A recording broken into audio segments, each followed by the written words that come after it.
সভাপতিয়ে বিজেপি যোগদান কৰিছে কিন্তু ৰাজ্যিক উলমীয়া কাউন্সিলে বিৰোধিতা কৰিছে কিবা প্ৰভাৱ পৰিব নেকি সংখ্যালঘুসকলৰ চাওক সেইটো তেওঁলোকৰ নিজাববীয়া কথা কিন্তু আমাৰ কথাটো কি আমাৰ ইয়াত যিসকল নগাঁও লোকসভাত বসবাস কৰে তেখেতসকলে মৰ্মে মৰ্মে উপলব্ধি কৰিছে যে এইবাৰ সকলোৱে মিলি মুনি ডাঙৰীয়াক তৃতীয়বাৰৰ কাৰণে প্ৰধানমন্ত্ৰী কৰিব লাগে আৰু ডক্টৰ হিমন্ত বিশ্ব শৰ্মা ডাঙৰীয়াক উন্নয়ন কৰিবলৈ প্ৰেৰণা দিব লাগে গতিকে ৰাইজ সেইটোত আগবাঢ়িছে আৰু আমাৰ লগত দলে বলে সকলো ৰাইজ আহিছে আৰু আহিব গতিকে আপোনালোকে খালি দেখিব আৰু গম পাব 12 তাৰিখৰ পিছত ছবি সলনি হ'ব নগাঁও লোকসভাত আৰু 12 তাৰিখৰ পিছত নগাঁও লোকসভাৰ ছবি একেবাৰে সলনি হ'ব প্ৰথম বিজু হাজৰিকা ডাঙৰীয়া তাৰপিছত আপোনাৰ মুখ্যমন্ত্ৰী ডক্টৰ হিমন্ত বিশ্ব শৰ্মা ডাঙৰীয়া আৰু বহুত আপোনাৰ আহিবলৈ যোগাযোগ চলি আছে গতিকে ইয়াতে মুঠতে আৰু নেতাৰ সমাগম হ'ব আৰু ৰাইজৰ মাজত এটা খুব আনন্দৰ আৰু মানে এটা হেৰিয়াৰ পৰিৱেশ হ'ব মুঠতে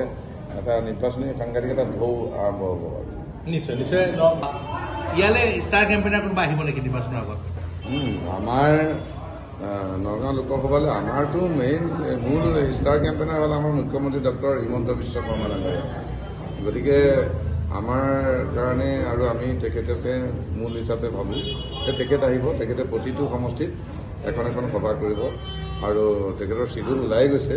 যে আমাৰ নগাঁৱত আপোনাৰ তেখেতে এটাকেইটা সমষ্টিতে এখন এখন সভা কৰিব আৰু আমাৰ মন্ত্ৰী বিজু হাজৰিকা ডাঙৰীয়া তেখেতে 3খন সভা কৰিছে আৰু সভা কৰিব তেখেতেও সভা কৰিব গতিকে আমাৰ প্ৰতি সমষ্টিতে মিটিং হ'ব আমাৰ যিটো খবৰ আছে বিজু হাজৰিকা ডাঙৰীয়া নগাঁৱত থাকি পেলাই প্ৰচাৰ চলাব প্ৰায় 4-5 দিন 4-5 দিন নহয় এসপ্তাহ কণ্টিনিউ থাকিব থাকি তেখেতে দিনে নিশাই ইয়াতে থাকি প্ৰচাৰ চলাব পাব্লিক ডাঙৰ ডাঙৰ ৰেলী কৰিব মিটিং কৰিব আৰু বিভিন্ন দল সংগঠনৰ লগত কথা পাতিব আমাৰ দলীয় কৰ্মকৰ্তাসকলৰ লগত কথা পাতিব য'ত যেনেকৈ যিখিনি আছে গোটেইখিনি তেখেতে থাকি পেলাই কমপ্লিট কৰিব মুখ্যমন্ত্ৰী আৰু বিজু হাজৰিকা সভা ইয়াত অনুষ্ঠিত হ'ব তাৰপিছত আৰু অধিক কংগ্ৰেছৰ বা বিৰোধী দলৰ সদস্য বিজেপি যোগদানৰ সম্ভাৱনা আছে লিষ্ট বনি আছে মোক কৈয়ে আছে গতিকে আপোনাৰ এনেকুৱা মানে গৰাখহনীয়া হ'ব কংগ্ৰেছ আৰু মানে অন্য দলত আপোনালোকে সেইদিনা দেখা পাব এতিয়া গোপনে আমি ৰাখিছোঁ আৰু মুঠতে আমিতো এইকেইদিন প্ৰচাৰ কৰি আছোঁ আজিও মই কৰিছোঁ আজিৰ পৰা আপোনাৰ নতুন বছৰো হৈছে আৰু লগতে